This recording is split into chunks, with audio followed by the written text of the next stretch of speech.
Hello everyone, welcome to my channel and this is Pratima Singh.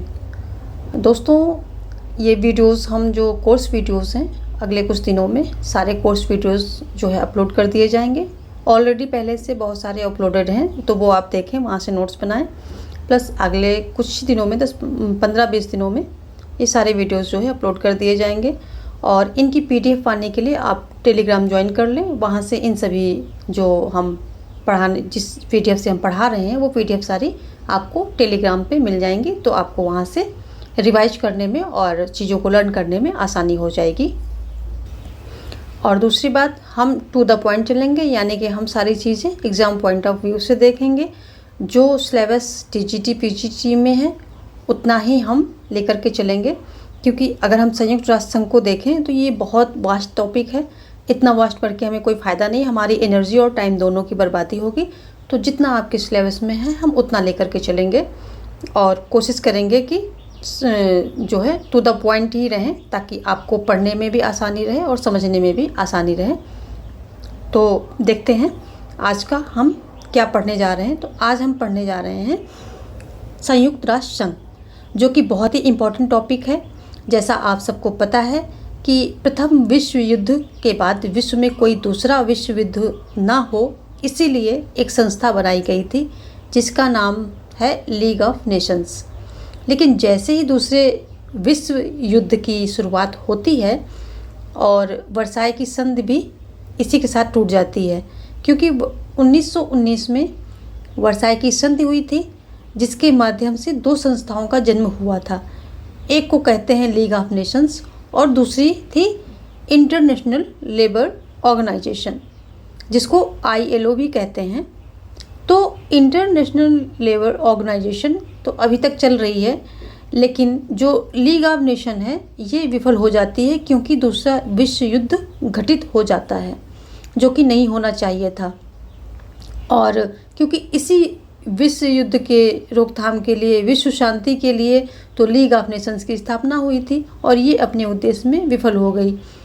और इसके बाद क्या होता है कि द्वितीय विश्व युद्ध के बाद में एक सम्मेलन हुआ 1945 में, और 1945 के सम्मेलन में जन्म होता है संयुक्त राष्ट्र संघ का, जो कि 6 संस्थाओं का युग्म है। ये एक अकेली संस्था नहीं है, ये 6 संस्थाओं का युग्म है, यानी कि इसके अंतर्गत 6 मेन अंग हैं जो कि काम करते हैं। आज हम संयुक्त राष्ट्र संघ के जानने की कोशिश करेंगे, इसकी संस्थाओं के बारे में जानेंगे और इसके कार्यों के बारे में जानेंगे, कैसे कैसे ये अपने कार्यों को संपादन करती है। तो वो सारे प्रोसेस को हम जानने की कोशिश करेंगे। तो आइए संयुक्त राष्ट्र संघ के बारे में कुछ इम्पोर्टेंट चीज़ें देख लेते हैं। हम जैसे कि पहले बताया कि टू द पॉइंट चलेंगे और आपके सिलेबस के अकॉर्डिंग चलेंगे।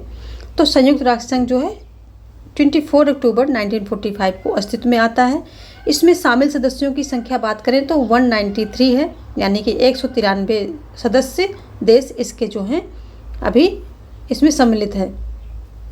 और इसका मिशन, अगर हम बात करें इसका मिशन यानी कि उद्देश्य और कार्यों की बात करें तो इसके चार्टर में निहित है कि क्या जो है संयुक्त राष्ट्र संघ का मिशन क्या है, उद्देश्य क्या है, इसके कार्य क्या हैं। ये सारी चीज़ें चार्टर में निहित की गई हैं, यानी कि उल्लिखित की गई हैं। विभिन्न अंगों जो और एजेंसियों के माध्यम से संयुक्त राष्ट्र संघ क्या है, अपने कार्यों का संपादन करता है। अगर हम संयुक्त राष्ट्र के कार्यों की बात करें तो अंतर्राष्ट्रीय शांति एवं सुरक्षा बनाए रखना इसका सबसे महत्वपूर्ण कार्य है, क्योंकि ये इसी कार्य के लिए अस्तित्व में आया है कि अंतर्राष्ट्रीय शांति एवं सुरक्षा बनी रहे। इसी पर्पज से ये अस्तित्व में लाया गया है। अगले और भी इसके महत्वपूर्ण काम है, जैसे कि मानवाधिकारों की रक्षा करना। जिस किसी देश में मानवाधिकार का हनन होता है वहाँ पर यह हस्तक्षेप करके मानवाधिकार को रिस्टोर करने की कोशिश करता है, प्रयास करता है।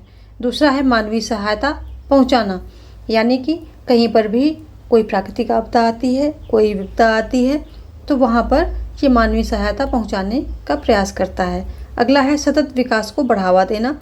ये सतत विकास को भी बढ़ावा देता है और अंतर्राष्ट्रीय कानून को भली भांति जो है लागू करवाता है, यानी कि उस अंतर्राष्ट्रीय कानून को भली भांति कार्यान्वयन में शामिल किया है। अब हम बात कर लेते हैं कि जो है संयुक्त राष्ट्र नाम संयुक्त राष्ट्र संघ का नाम पड़ा कहाँ से, कैसे इसका नाम संयुक्त राष्ट्र संघ पड़ा? तो अगर ये इसकी बात करें तो जो अमेरिका के राष्ट्रपति हैं फ्रैंकलिन डी रूजवेल्ट, इन्होंने जो है ये नाम दिया था। ये अमेरिका के राष्ट्रपति थे और इन्होंने ही ये संयुक्त राष्ट्र संघ का नाम दिया था। कब दिया था? 1942 में दिया था। 1942 में होता क्या है कि संयुक्त राष्ट्र घोषणा पत्र पर 26 देशों ने हस्ताक्षर किए थे और इस घोषणा पत्र में उन्होंने हस्ताक्षर किए थे और उन्होंने अपनी अपनी सरकारों द्वारा एक्सेस पावर के खिलाफ संघर्ष जारी रखने का वचन दिया था। इस घोषणा पत्र में हस्ताक्षर करके इन्होंने इस बात पे स्वीकृति जाहिर कर दी थी या इस बात को स्वीकार किया था, प्रतिज्ञा की थी कि वो अपनी अपनी सरकारों के द्वारा एक्सेस पावर के खिलाफ संघर्ष जारी रखने का जो है संघर्ष जारी रखेंगे। और जो एक्सेस पावर है, तो जो एक्सेस पावर के जो राष्ट्र हैं ये इनको क्या होगा, इनको शांति स्थापित करने के लिए ये बाध्य भी करेंगे। जो ये सारी सरकारें थी, 26 देश थे, इन्होंने ऐसा जो है उसमें प्रतिज्ञा की, घोषणा पत्र में साइन किए इसी बात पर, इसी उद्देश्य से। और अगर हम एक्सेस पावर की बात करें कि कौन कौन है, तो एक्सेस पावर में रोम, बर्लिन, टोक्यो यानी कि जापान। तो रोम, बर्लिन, जापान जो है ये एक्सेस पावर के अंतर्गत आते हैं। तो ये सारी बातें हो गई कि जो संयुक्त राष्ट्र संघ 24 अक्टूबर 1945 को अस्तित्व में आया, तो उसकी जो है कुछ जो पद चिन्ह थे वो 1942 से ही शुरू हो गए थे संयुक्त राष्ट्र घोषणा पत्र के जरिए, जिसमें कि 26 देशों ने हस्ताक्षर किए थे और एक साथ आए थे। किस बात के लिए? कि जो एक्सेस पावर है, जो धुरी राष्ट्र हैं, इनके खिलाफ जो है संघर्ष जारी करने के लिए ये एक साथ आए थे। और इनका ये भी उद्देश्य था कि इन राष्ट्रों को शांति स्थापित करने में इनको बाध्य किया जाएगा। ये जो है इतनी आपकी संयुक्त राष्ट्र संघ की जो है थोड़ी सी हिस्ट्री हो जाती है। आगे देखते हैं, जिसमें कि ये महत्वपूर्ण है कि संयुक्त राष्ट्र का नाम फ्रैंकलिन डी रूजवेल्ट के द्वारा दिया गया था, जो कि अमेरिका के राष्ट्रपति थे। आगे देखते हैं, 24 अक्टूबर को यूएनओ का दिवस मनाया जाता है, क्योंकि 24 अक्टूबर 1945 में ये अस्तित्व में आता है। कौन? यूएनओ, संयुक्त राष्ट्र संघ। इसलिए 24 अक्टूबर को ये जो है इसका दिवस मनाया जाता है, यूएनओ दिवस मनाया जाता है। यूएनओ का मुख्यालय कहाँ है? न्यूयॉर्क में है। देखो ये सभी इम्पोर्टेंट पॉइंट हैं, तो इसको आप अलग से जो है ध्यान रखेंगे कि यूएनओ का मुख्यालय न्यूयॉर्क में है। और 10 फरवरी 1946 को यूएनओ की पहली बैठक वेस्टमिनिस्टर हॉल में होती है। तो ये जो है ये अस्तित्व में आता है 45 में और 46 में जो है इसकी पहली बैठक वेस्टमिनिस्टर हॉल में होती है। संयुक्त राष्ट्र संघ के कामकाज के लिए 6 भाषाओं का इस्तेमाल किया जाता है। कौन कौन सी हैं ये 6 भाषाएँ? तो ये 6 भाषाएँ जो हैं अरबी, चीनी, अंग्रेज़ी, फ्रेंच, रूसी, स्पेनिश, तो ये हैं। तो इसको याद करने के लिए ऐसे देख लेते हैं कि कैसे इसको याद रखा जाए, क्योंकि यही फैक्ट हैं जो आपसे एग्ज़ाम में पूछे जाएंगे। बाकी कॉन्सेप्ट तो आपको समझ में आ ही जाएगा, एक बार आप देख लेंगे तो इसको हम समझेंगे। रास, RAAS, रास। और रास से क्या हुआ? रास R से बन गया रूस, A से बन गया अरब और एक A से बन गया अंग्रेज़ी, अरबी, अंग्रेज़ी। ये हो गया रूसी, अरबी, अंग्रेज़ी। और S से बन गया स्पेनिश। बचता क्या है? बचता है आपका फ्रेंच और चीनी, RFC।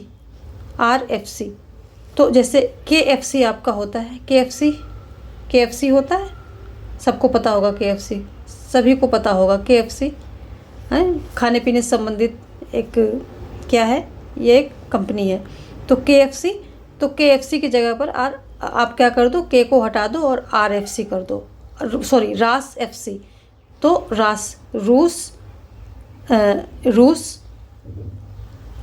यहाँ भाषाओं की बात हो रही, रूस नहीं होगा, रूसी होगा। हाँ, तो रूसी और अरबी, अंग्रेज़ी और स्पेनिश और क्या है फ्रेंच और क्या है चीनी, हो गया। जो KFC की जगह पर रास FC कर दो तो आपको जो है यहाँ पर एक मिल जाएगा कि ठीक है ये देश जो है ये भाषाएं यहाँ पर यूज होती हैं। तो इससे आप जो है समझ सकते हैं चीज़ों को, और आपके पास कोई अच्छी ट्रिक है तो वो भी लगा लीजिए। आपको याद होना चाहिए, ट्रिक कोई भी लगे, कॉन्सेप्ट कोई भी हो, बस दिमाग में चीज़ें बैठनी चाहिए। तो देख लेते हैं आगे का। आगे क्या है कि संयुक्त राष्ट्र संघ के प्रमुख अंग की बात कर लेते हैं। तो कौन कौन से प्रमुख अंग होते हैं? महासभा होती है, सुरक्षा परिषद होती है, सामाजिक आर्थिक परिषद होती है, न्यास परिषद होती है, अंतर्राष्ट्रीय न्यायालय होता है, सचिवालय होता है। तो इसके कितने टोटल 6 अंग जो होते हैं ये मुख्य होते हैं, प्रमुख होते हैं, जिनके जरिए कार्यकाल जो इसका कार्य संपादन किया जाता है कार्यों का। इसके अलावा जो वहाँ पर क्या होते हैं कि कुछ अधिकरण यानी कि एजेंसियाँ भी होती हैं, वो भी हम बाद में देखेंगे। तो ये 6 मुख्य अंग होते हैं। अब हम बात कर लेते हैं महासभा की। महासभा यानी यूनाइटेड नेशंस जनरल असेंबली, ये बहुत ही महत्वपूर्ण अंग है संयुक्त राष्ट्र का, और यह विभिन्न पक्षों पर विचार विमर्श करता है तथा नीति निर्धारण जैसे कार्य के लिए ये उत्तरदायी है। किस जो विभिन्न पक्ष जो होते हैं उन पर विचार विमर्श करता है, नीति निर्धारण करता है, और इन सब कार्यों के लिए ये उत्तरदायी है। कौन? महासभा। यहाँ पर सभी जो 193 हैं कंट्रीज़, 193 कंट्रीज़ हैं जो हमने अभी ऊपर बात की, इसके सदस्य देश हैं संयुक्त राष्ट्र संघ के। तो इन सभी को प्रतिनिधित्व मिलता है, यानी कि सभी देश, इसमें हर एक देश यहाँ इस जो है महासभा का मेंबर होता है। तो इस हिसाब से आप कह सकते हैं कि सार्वभौमिक प्रतिनिधित्व वाला एकमात्र संयुक्त राष्ट्र संघ का निकाय है। तो संयुक्त राष्ट्र संघ के जितने भी निकाय हैं उसमें कोई भी ऐसा निकाय नहीं जिसमें सभी देशों को प्रतिनिधित्व मिलता हो, लेकिन यहाँ पर ये महासभा ऐसा निकाय है जहाँ पर सभी देशों को एक साथ मतलब प्रतिनिधित्व मिलता है, इसीलिए इसे सार्वभौमिक प्रतिनिधित्व वाला एकमात्र संयुक्त राष्ट्र का निकाय आप कह सकते हैं। अच्छा, आगे देखते हैं इसके जो मुद्दे होते हैं, यानी कि जो प्रस्ताव वगैरह होते हैं। तो जो महत्वपूर्ण प्रस्ताव होते हैं वो 2/3 बहुमत से पास किए जाते हैं, और महत्वपूर्ण प्रस्ताव में अगर हम देखें तो बजट हो गया, शांति सुरक्षा हो गया, और संयुक्त राष्ट्र संघ का सदस्य किस देश को बनाना है नहीं बनाना, ये सारी चीज़ें हो गई। तो ये सारी जो है 2/3 बहुमत से प्रस्ताव जो है पारित किए मतलब पास किए जाएंगे। और जो कुछ अन्य साधारण मुद्दे हैं वो साधारण बहुमत से पास कर लिए जाते हैं, यानी कि 50% या मोर देन 50%। तो इतना बस ये साधारण बहुमत और 2/3 बहुमत का ये कॉन्सेप्ट हो गया। और इसमें क्या होता है, जो महासभा है इसे ये लघु संसद कहा जाता है या महापंचायत कहा जाता है। इसे क्या कहा जाता है? लघु संसद या महापंचायत कहा जाता है। किसको? महासभा को। प्रत्येक देश 5 सदस्यों को महासभा में भेज सकता है, लेकिन इनका वोट 1 माना जाएगा, यानी कि प्रत्येक देश जो है 5 सदस्यों तक, 5 से ऊपर नहीं, 5 तक जो है भेज सकता है, लेकिन वोट इनका 1 माना जाएगा। इसमें जो है 1 अध्यक्ष एवं 21 उपाध्यक्ष होते हैं इस महासभा में। और जो इनकी महत्वपूर्ण, यदि हम अध्यक्ष की बात करें तो इसका अध्यक्ष जो है 1 वर्ष के लिए चुना जाता है। इसकी बैठक की बात करें तो बैठक वर्ष में 1 बार होती है, और कब से कब तक होती है? सितंबर मध्य के दिसंबर मध्य तक जो है ये होती है। और कशाबा कुरोशी जो है 2022-23 के ये अध्यक्ष हैं, और ये 77वें यानी कि 77th अध्यक्ष बने हैं। अगर हम महासभा की बात करें कि इसका प्रावधान कहाँ किया गया है, तो आर्टिकल 18 में जो है महासभा के बारे में बातें बताई गई हैं, वहाँ पर महासभा का प्रावधान किया गया है। अब देख लेते हैं महासभा के कार्य। तो महासभा के कार्य अगर हम देखें तो इसका जो मुख्य कार्य है, इसमें ये महासचिव का चुनाव करना इसका कार्य है, सामाजिक आर्थिक परिषद के सदस्यों का चुनाव करना, न्यास परिषद के सदस्यों का चुनाव करना, अंतर्राष्ट्रीय न्यायालय में न्यायाधीशों का चुनाव करना। न्यायाधीशों में क्या होता है कि 15 होते हैं, 5 स्थायी होते हैं, तो वो तो स्थायी रहते हैं। जो 10 अस्थायी होते हैं तो उनमें से ये अंतर्राष्ट्रीय न्यायालय के जो 10 अस्थायी न्यायाधीश होते हैं उनका चुनाव ये करती है। और जो महासभा, 2 राष्ट्रों के बीच अगर विवाद हो गया है तो उनको सुलझाना, विश्व में शांति की स्थापना करना, तो और क्या है कि किसी देश को सदस्यता प्रदान करना और सदस्यता रद्द करना। यानी कि कोई देश अगर संयुक्त राष्ट्र संघ में सदस्यता लेना चाहता है तो, और अगर कोई किसी ने ऐसा जो है रूल के अकॉर्डिंग काम नहीं किया है तो कुछ वहाँ पर कानून के विरुद्ध गया है या फिर कुछ ऐसी बात हुई है कि जैसे कि अनुदान न देना वगैरह वगैरह, तो ऐसी हालत में क्या होता है कि सदस्यता जो है रद्द भी कर दी जा सकती है। तो ये सब जो है महासभा के अंतर्गत काम आते हैं। संविधान अर्थात चार्टर में संशोधन करने का काम भी महासभा ही करती है, क्योंकि इसमें सभी देशों के सदस्य प्रतिनिधि होते हैं, तो जो है संशोधन का काम भी यही करती है। आगे है नियमित रूप से अनुदान न देने पर सदस्यता रद्द करना और कार्यवाही करना, तो वही बात हो गई अभी हमने डिस्कस किया। नोट में क्या है कि सुरक्षा परिषद की अनुमति के बाद ही महासभा सारे कार्य करती है, यानी कि इनकी डिबेट डिस्कशन हो जाती है, लेकिन जो फाइनल डिसीजन होता है वो सुरक्षा परिषद के अनुमति मिलने के बाद ही होता है। आगे हम बात करेंगे कि महासभा की 6 मुख्य समितियां होती हैं, कौन कौन सी। प्रथम समिति जिसका कार्य है निःशस्त्रीकरण एवं अंतर्राष्ट्रीय सुरक्षा। द्वितीय समिति आर्थिक वित्तीय से संबंधित होती है, आर्थिक एवं वित्तीय से संबंधित होती है। तृतीय समिति सामाजिक, मानवीय एवं सांस्कृतिक से संबंधित होती है। चतुर्थ होती है राजनीतिक एवं औपनिवेशीकरण से संबंधित होती है। पंचम समिति होती है प्रशासनिक, बजटीय, ये सारी इनसे संबंधित होते हैं। जबकि छठी होती है कानूनी जो प्रावधान होते हैं उनसे संबंधित होती है। तो अब ये जो है ये 6 मुख्य समितियां होती हैं, और 6 मुख्य समितियों के बाद एक ये महासमिति होती है। अन्य समितियों में देखें तो एक महासमिति होती है। ये महासमिति क्या करती है कि इन 6 समितियों के जो कार्य है, इनका कार्य संचालन है, जो इनके कार्यों की जांच करती है, क्या ठीक हो रहा है, क्या नहीं हो रहा है, अच्छे से काम कर रही हैं कि नहीं कर रही हैं, इन सब चीज़ों की जांच करती है, निगरानी रखती है। और इस महासमिति में अगर हम बात करें कि सदस्य कितने होते हैं, मेंबर्स कितने होते हैं, तो इसमें एक होता है अध्यक्ष होता है और 21 क्या होते हैं उपाध्यक्ष होते हैं। और इसके अलावा 6 जो मुख्य समितियां होती हैं, यानी कि पंचम, द्वितीय, तृतीय, जो प्रथम, द्वितीय, तृतीय, ये जो 6 हमने ऊपर अभी बात की है, तो इन 6 समितियों के अध्यक्ष भी जो इसमें होते हैं। तो एक अध्यक्ष, 21 उपाध्यक्ष एवं 6 समितियों के अध्यक्षों से मिलकर ये जो है महासमिति बनी होती है। तो टोटल हो गए 28 सदस्य, यानी कि 21 + 1 22, 22 + 6 28, तो 28 सदस्य तो टोटल जो है इसमें होते हैं। आगे हम बात करेंगे साख समिति की। साख समिति जो है क्या करती है कि जो सदस्य राष्ट्र हैं, संयुक्त राष्ट्र संघ के सदस्य राष्ट्र हैं या सदस्य देश हैं, उनकी साख की जांच करती है, यानी कि उनकी क्रेडेंशियल की जो है जांच करती है कि ये जो है सदस्य देश जो इसमें सम्मिलित हुए हैं वो सही है या नहीं है, वगैरह वगैरह। आगे हम बात करेंगे सुरक्षा परिषद की। तो अगर हम सुरक्षा परिषद की बात करें तो इसका उल्लेख क्या है, अध्याय 5 में किया गया है। जो चार्टर संयुक्त राष्ट्र का चार्टर है, इसमें अध्याय 5 में सुरक्षा परिषद का प्रावधान किया गया है। इसमें कुल 15 सदस्य होते हैं, जैसे कि हमने पहले बात कर लिया, जिसमें कि 5 स्थायी होते हैं और 10 अस्थायी होते हैं। अस्थायी सदस्यों का कार्यकाल 2 वर्ष का होता है। 2 वर्ष का होता है इनका, किसका, अस्थायी सदस्यों का कार्यकाल 2 वर्ष का होता है। और ये क्या होता है कि ये जो है ये प्रति 2 वर्ष में क्या होता है, ये रोटेशन पे रहते हैं। मतलब प्रति 2 वर्ष में 5 सदस्य हट जाएंगे और 5 नए आ जाएंगे। और कैसे आएंगे, क्षेत्रीय आधार पर आएंगे, क्षेत्रीय आधार पर आएंगे, क्षेत्रीय आधार पर आएंगे। तो क्षेत्रीय आधार पर कैसे आते हैं कि अगर इस बार किसी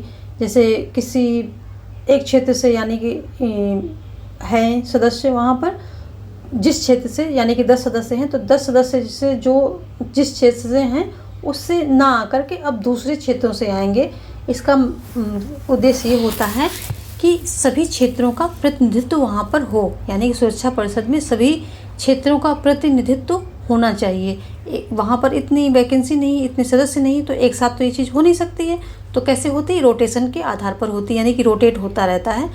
तो कभी इस क्षेत्र से, कभी उस क्षेत्र से, कभी उस क्षेत्र से, ऐसे करके रोटेट होते होते होते सभी क्षेत्रों का नंबर वहाँ पड़ता रहता है। और क्या होता है कि उससे जो है क्षेत्रों का प्रतिनिधित्व उस अंतर्राष्ट्रीय जो यह सुरक्षा परिषद है, सुरक्षा परिषद में सभी क्षेत्रों का प्रतिनिधित्व हो जाता है रोटेशन के आधार पे। तो क्षेत्रीय आधार पे रोटेशन होता है। प्रति 2 वर्ष में 5 सदस्य जो है हटते हैं और 5 नए आते हैं। तो क्या हुआ? इनका कार्यकाल 2 वर्ष का हो गया। आगे देखते हैं। ये जो सुरक्षा परिषद के निर्णय जो हैं 2/3 बहुमत से लिए जाते हैं।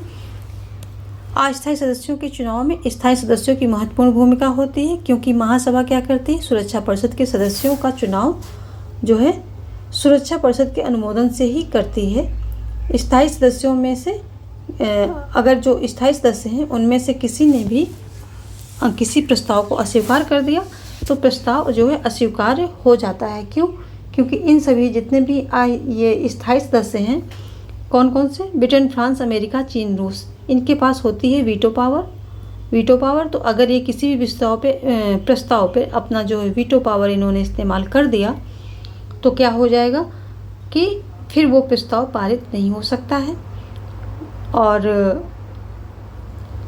उसमें चाहे बाकी के सभी देश सहमत कर रहे हों, लेकिन अगर किसी एक देश ने 5 स्थायी देशों की बात हो रही, किसी 5 स्थायी जो सदस्यों में से किसी एक ने भी अपना वीटो पावर लगा दिया तो फिर वो प्रस्ताव जो है पारित नहीं हो सकता है, अस्वीकार्य हो जाएगा। और इसीलिए जो है भारत जो है स्थायी सदस्य नहीं बन पा रहा है, क्योंकि चाइना हर बार अपना वीटो पावर यूज कर देता है, इंडिया के खिलाफ वीटो पावर यूज कर देता है, तो वो प्रस्ताव जो है अस्वीकार्य हो जाता है, क्योंकि चाइना नहीं चाहता है कि भारत जो है स्थायी सदस्य बने। और जबकि बाकी के 4 देश ब्रिटेन, फ्रांस, अमेरिका और रूस ये चाहते हैं कि भारत जो है स्थायी सदस्य बने सुरक्षा परिषद का। अगर हमारे पॉइंट ऑफ व्यू से देखें या आप भी अगर थोड़ा सा एनालिसिस करेंगे तो यही पाएंगे कि ये कितना जो अलोकतांत्रिक है, कि इस लोकतंत्र के समय में सिर्फ वहाँ पर 5 सदस्यों को इतनी ज़्यादा पावर दे दी गई है और बाकी जितने सदस्य देश हैं उनके महत्व को बिल्कुल जीरो कर दिया गया है और इन 5 देशों को ताकत इतनी ज़्यादा दे दी गई है। इसमें तो मतलब सुधार होना चाहिए। हम तो कहते हैं इसका गठन ही फिर से होना चाहिए। ऐसी अलोकतांत्रिक संस्था की ज़रूरत नहीं है आज के समय में कि जो है किन्हीं देशों को इतनी पावर दे दी जाए और बाकी को पावर ना दी जाए। तो ऐसी संस्था की ज़रूरत ही नहीं है। ये बिल्कुल ही अलोकतांत्रिक है और इसको तो ख़त्म हो जाना चाहिए। इसकी जगह पर कुछ नया लोकतांत्रिक जैसा आना चाहिए। तो ये बात हो गई वीटो पावर की, कि इन 5 सदस्यों के पास जो है, जो स्थायी सदस्य हैं, इनके पास वीटो पावर होती है। अगर इसका इस्तेमाल कर देंगे तो कोई भी प्रस्ताव जो है अस्वीकार्य हो जाएगा। 5 सदस्य में कौन कौन आते हैं? ब्रिटेन, फ्रांस, अमेरिका, चीन, रूस। इनको P5 क्लब भी बोला जाता है। और अगर हम देखें, इसको भी एक ट्रिक से समझ लेते हैं, तो इसमें क्या हो जाएगा? ABCFR।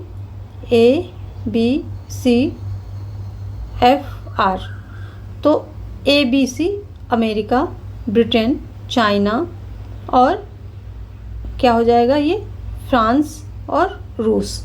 तो इसको देखेंगे FR से क्या होगा? फंडामेंटल राइट, यानी कि ABC फंडामेंटल राइट्स। कोई भी ABC का मतलब हम क्या निकालते हैं कि कोई भी ABC तो कोई भी ABC फंडामेंटल राइट्स, FR से फंडामेंटल राइट्स, कोई भी फंडामेंटल राइट्स। इसका सेंस जाकर के वहाँ निकलेगा, उसको आप दिमाग में रखिए और ABCFR लर्न कर लीजिए। या फिर आप इसको ऐसे भी देख सकते हैं, फेस रे चेहरे की किरण।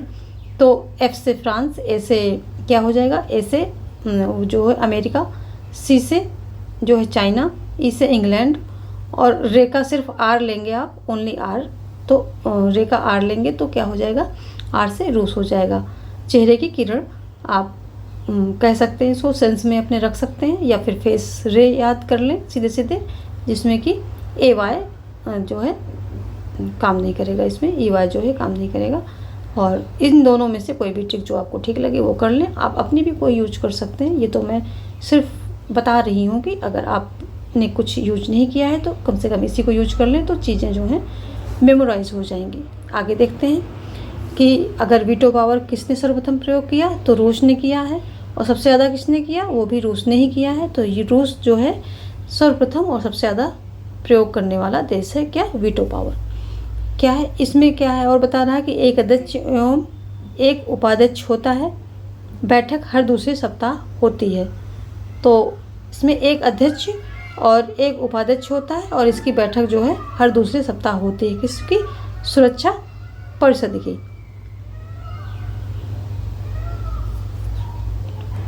सुरक्षा परिषद में यदि हम भारत की बात करें कि भारत जो है कितनी बार इस सुरक्षा परिषद का अस्थायी सदस्य बन चुका है, तो भारत जो है 2021 में 8वीं बार सुरक्षा परिषद का अस्थायी सदस्य चुना गया था। और 2022 में, क्योंकि 2 साल का जो कार्यकाल होता है, तो 2022 में इसका कार्यकाल समाप्त हो गया।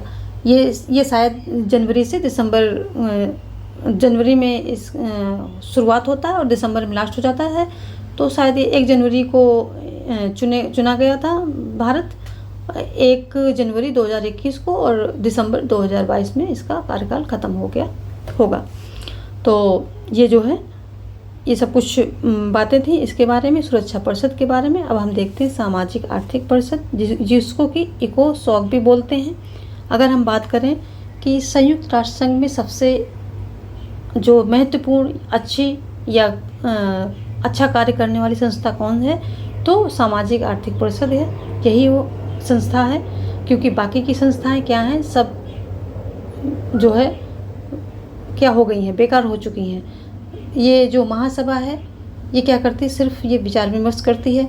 अगर हम सुरक्षा परिषद की बात करें तो ये तो बिल्कुल अलोकतांत्रिक है। इसका तो कोई मतलब, इसको तो फिर से गठन होना चाहिए, बहुत सुधार की आवश्यकता है इसके अंतर्गत। और अगर हम बात करें न्यास परिषद की, तो वो उसका कार्य ही खत्म हो चुका है। अगर हम बात करें सचिवालय की, तो ये सिर्फ दस्तावेजों को संभालती रहती है।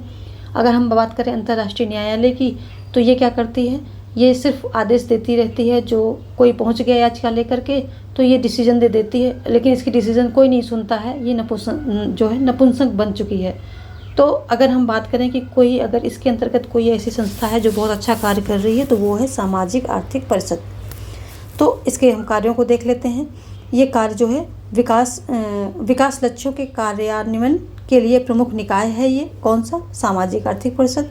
और आर्थिक, सामाजिक एवं पर्यावरणीय मुद्दों पर सिफारिश करती है ये, यानी कि आर्थिक, सामाजिक और पर्यावरणीय मुद्दों पर ये कार्य करती है। और जैसे कि पर्यावरण की सुरक्षा और मानवाधिकार, स्त्रियों के अधिकार, बच्चों के अधिकार, ये पोषण, ये सारी चीज़ें इसके अंतर्गत आ जाती हैं इन सब पे। ये विश्व शांति के लिए, विश्व में एक अच्छी व्यवस्था बनाए रखने के लिए, एक अच्छा समाज, इस विश्व को एक अच्छा समाज बनाने के लिए इन्हीं सब चीज़ों की ज़रूरत है। ये तो मैंने 3-4 गिनाए हैं, इसकी लिस्ट बहुत लंबी है, नेट पर आप सर्च करेंगे तो आपको मिल जाएगा। तो ये बहुत अच्छे काम कर रही है। तो जो है यही एक संस्था जो है, अगर वहाँ पर देखें कि विश्व के लिए कुछ अगर काम कर रही है, तो ये एक संस्था है जो कि कर रही है। आगे इसमें क्या होते हैं, कुल 54 सदस्य होते हैं फिर, और इनका कार्यकाल 3 वर्ष का होता है। और 1/3 सदस्य प्रतिवर्ष बदलते रहते हैं। प्रतिवर्ष जो है 1/3 सदस्य इसके बदलते रहते हैं। और इनका कार्यकाल क्या होता है, 3 वर्ष का होता है। ये एक स्थायी संस्था है और इसमें निर्णय साधारण बहुमत से लिए जाते हैं। साधारण बहुमत ही पर्याप्त है इसके लिए, साधारण बहुमत से जो है निर्णय ले लिए जाते हैं। इसकी बैठक क्या है, वर्ष में 2 बार होती है। अगर पहली बैठक की बात करें तो वो अप्रैल में होती है, कहाँ होती है, न्यूयॉर्क में होती है। जबकि अगली बैठक क्या होती है, वो जुलाई में होती है, जिनेवा में होती है। तो ये आप इसको यहाँ से रिलेट कर सकते हैं, जुलाई और जिनेवा, इसका जा और इसका जा। तो ये जुलाई में होने वाली बैठक जिनेवा में होती है, जबकि अप्रैल में बैठक होने वाली न्यूयॉर्क में होती है। ठीक है।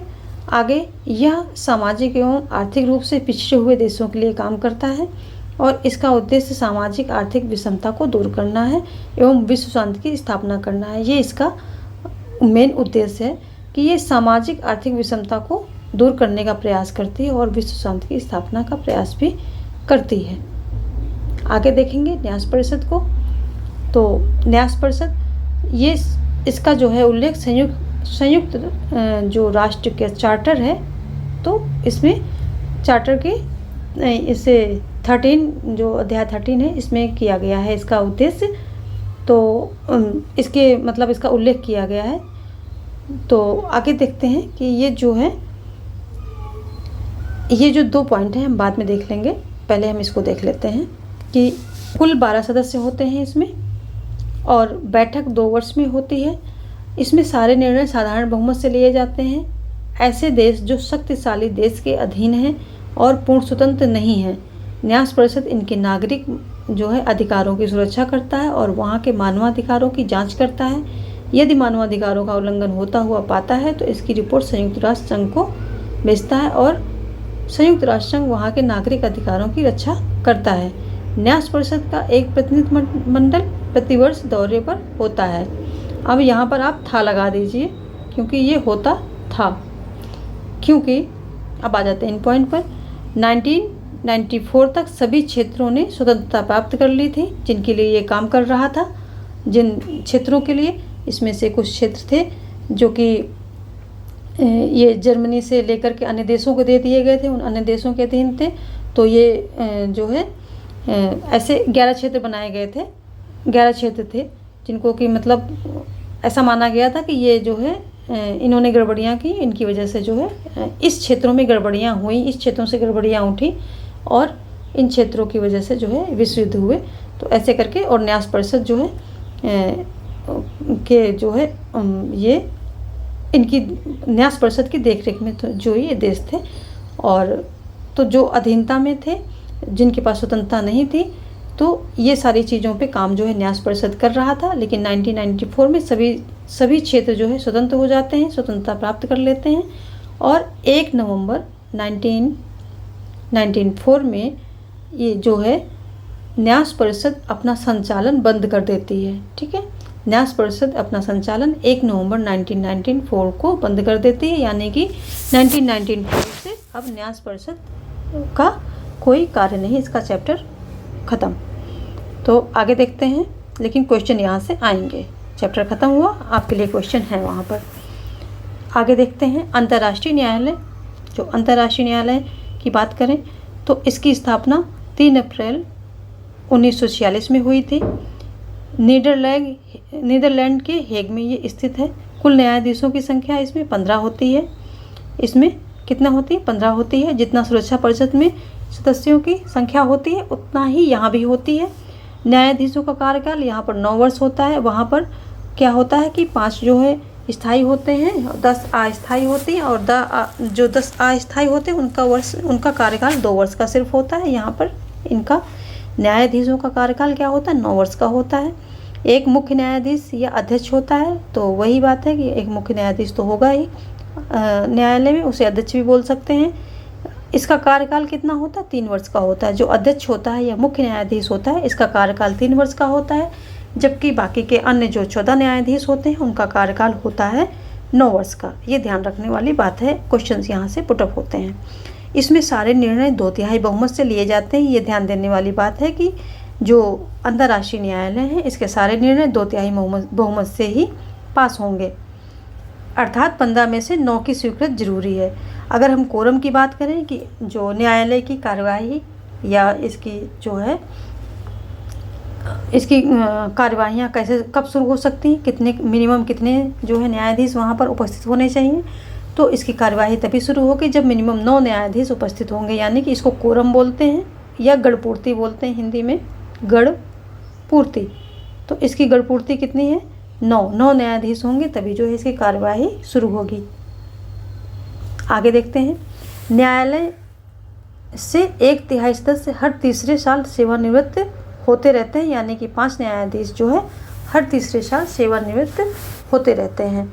तो 5 न्यायाधीश में एक तो जो न्यायाधीश होता है कौन सा? मुख्य न्यायाधीश होता है, वो तो उसका तो टर्न ही है 3 साल का, तो एक तो वो हर साल जो है सेवानिवृत्त होगा और उसकी जगह पर नया चुना जाएगा। और 4 अन्य जो न्यायाधीश होते हैं उनमें से हर तीसरे साल आउट होते रहते हैं और 4 जो है अन्य नए इन हो जाते हैं। आगे हम बात कर लेंगे सचिवालय की। सचिवालय की बात करें तो यह विश्व का सबसे बड़ा सचिवालय माना जाता है। यह न्यूयॉर्क में स्थित है। इसका अध्यक्ष महासचिव होता है और इसकी नियुक्ति महासभा द्वारा सुरक्षा परिषद की सिफारिश पर की जाती है। किसकी नियुक्ति? महासचिव। जो महासचिव की नियुक्ति होती है तो ये महासभा द्वारा सुरक्षा परिषद की सिफारिश पर होती है। तो सचिवालय की महासचिव की नियुक्ति सुरक्षा परिषद करती है, महासभा करती है, लेकिन फाइनल डिसीजन आप साधारण लैंग्वेज में समझें तो सुरक्षा परिषद का फाइनल डिसीजन होता है। सुरक्षा परिषद का इसमें रोल होता है और मेनली सुरक्षा परिषद में भी स्थायी सदस्यों का रोल होता है।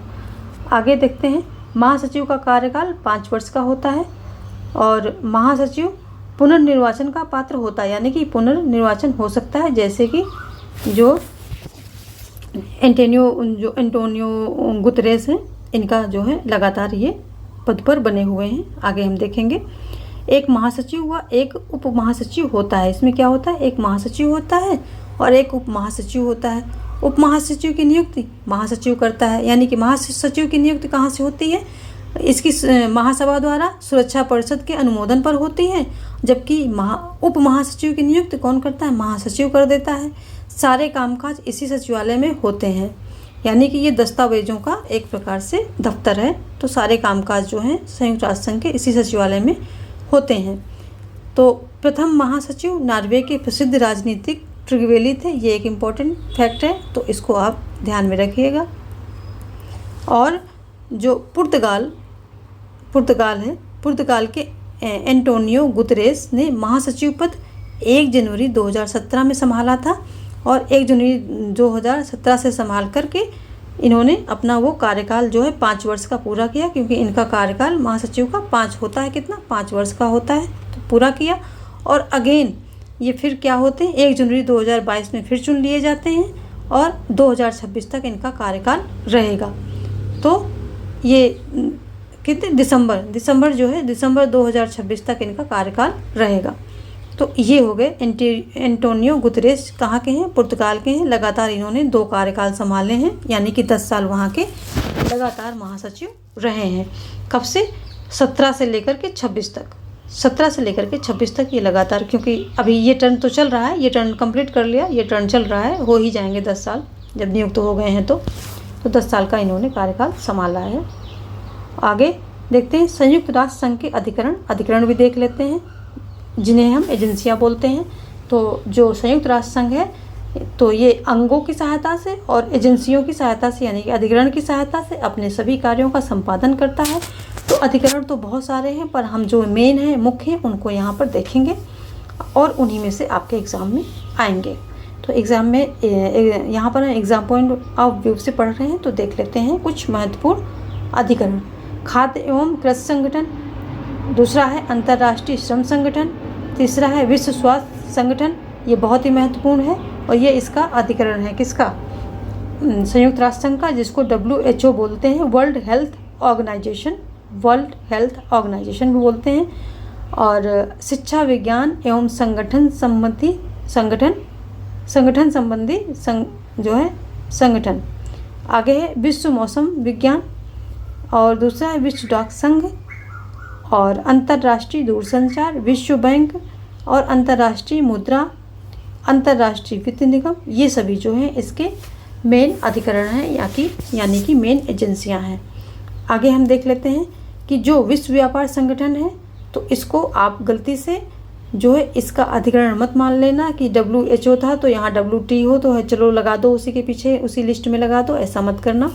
क्योंकि विश्व व्यापार संगठन जो है WNO का अधिकरण नहीं है।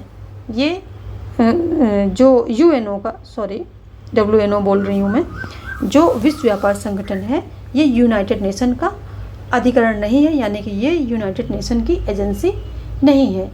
यह विश्व व्यापार के लिए नियम बनाती है। कौन? जो वर्ल्ड, इसको क्या बोलते हैं? World Trade Organization. ये विश्व व्यापार के नियम बनाती है और इसका ये UNO से संबंधित नहीं है, यानी कि ये UNO का एजेंसी नहीं है। इसकी स्थापना कब होती है? इसकी स्थापना 1995 में होती है और ये गेट के स्थान में, गेट को रिप्लेस करके ये आता है। किसको? गेट को ये रिप्लेस करके आता है इसको। तो इसको जो है रिप्लेस करके आता है। इसका मुख्यालय जिनेवा स्विट्ज़रलैंड में है। इसके मुख्यालय की बात करें तो जिनेवा में है, जो कि स्विट्ज़रलैंड में है। तो इसका मुख्यालय कहाँ है? जिनेवा स्विट्ज़रलैंड में है। और ये किसकी जगह पर आता है? तो ये इसने जो है गेट को रिप्लेस किया है। और ये करता क्या है? ये इम्पॉर्टेंट है, एग्ज़ाम में आ सकता है, लेकिन मतलब ध्यान ये रखना है कि ये यूएनओ का एजेंसी नहीं है, ये आपको ध्यान रखना है। बाकी ये इम्पॉर्टेंट है, विश्व व्यापार संगठन एग्ज़ाम में पूछा जा सकता है। तो ये सारे जो है इम्पॉर्टेंट फैक्ट हो गए किसके बारे में? इसके अभी हम क्या देख रहे थे? सचिवालय। ठीक है, अभी हम देखते हैं। अच्छा, हमने एजेंसियां भी देख ली, सारी चीज़ें देख ली हैं। तो संयुक्त राष्ट्र संघ से संबंधित हमने सारी इम्पोर्टेंट चीज़ें देख ली हैं। और बाकी इनके जो नाम वगैरह हैं, इनके सदस्यों के जो जगह इनकी नियुक्तियां हुई हैं खास पदों पर, वो सब हम प्रैक्टिस में देखते रहेंगे। और हमने पहले भी जो प्रैक्टिस लिस्ट आप चेक करेंगे तो उसमें बहुत सारा पड़ा हुआ है। संयुक्त राष्ट्र संघ से संबंधित हमने प्रैक्टिस करवा रखी, तो वहाँ पर वो सारी चीज़ें कंफर्म होती रहेंगी। तो उम्मीद है आपको ये टॉपिक समझ में आया होगा। और यहाँ से आप ये जो PDF टेलीग्राम में आप इसको अवेल कर सकते हैं। तो आप टेलीग्राम जो है ज्वाइन कर लीजिए, वहाँ पर ही आपको ये PDF मिल जाएगी। और धन्यवाद, मिलते हैं कुछ और टॉपिक के साथ।